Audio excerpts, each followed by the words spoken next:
Hello at welcome back sa aking channel. Colleen Garcia ipinanganak na ang kanilang second baby ni Billy Crawford. Isang bagong yugto ng buhay ang dumating para kina Colleen Garcia at Billy Crawford noong ika-17 ng Agosto nang isilang ang kanilang ikalawang anak, si Baby Austin.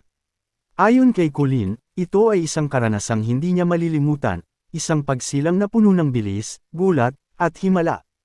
Plano sana ni Colleen na muling sumailalim sa water birth, ngayong pagkakataon sa St. Luke's Medical Center. Ngunit kagaya ng sinasabi, minsan ang plano natin ay iba sa plano ng Diyos. Habang nasa active labor na siya, hindi pa niya nararamdaman ang matinding sakit ng contractions at 3 cm pa lamang ang kanyang dilation.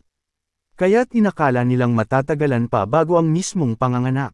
Patuloy pa nga siyang naglalakad, tila normal at kalmado lang. Ngunit biglang nagbago ang lahat. Pagdating nila sa delivery room, tumayo si Colleen mula sa wheelchair at naglakad patungo sa kama. Sa mga ilang hakbang na iyon, bigla niyang naramdaman ang urge na mag-push. Sa kanyang gulat, sa unang bahagyang pag-irpa lamang ay naramdaman na niya ang ulo ng kanyang anak na lumalabas. Agad niyang sinabi na paparating na ang sanggol, at mabilis namang tumulong ang kanyang ina upang tingnan, at totoo nga. Sa ikalawang lumabas na si Baby Austin, napakabilis at halos walang sakit. Ang nakamamangha, siya ay ipinanganak and call, nakabalot pa sa kanyang amniotic sac, isang napakabihirang pangyayari. At higit sa lahat, mismong ina ni Colleen ang siyang nakasalo sa kanyang apo.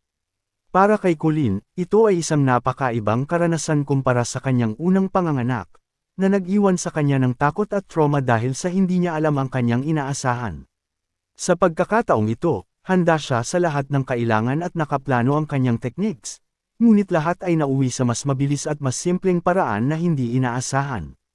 Gayunpaman, para kay Colleen, parehong espesyal at maganda ang dalawang karanasan.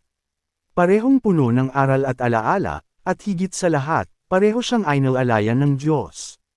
Aniya, dama niya ang presensya ng Panginoon sa bawat sandali, na nagprotekta sa kanya mula sa takot at kaba, at nagpaalala na ang plano ng Diyos ay mas dakila at mas maganda kaysa sa anumang plano natin.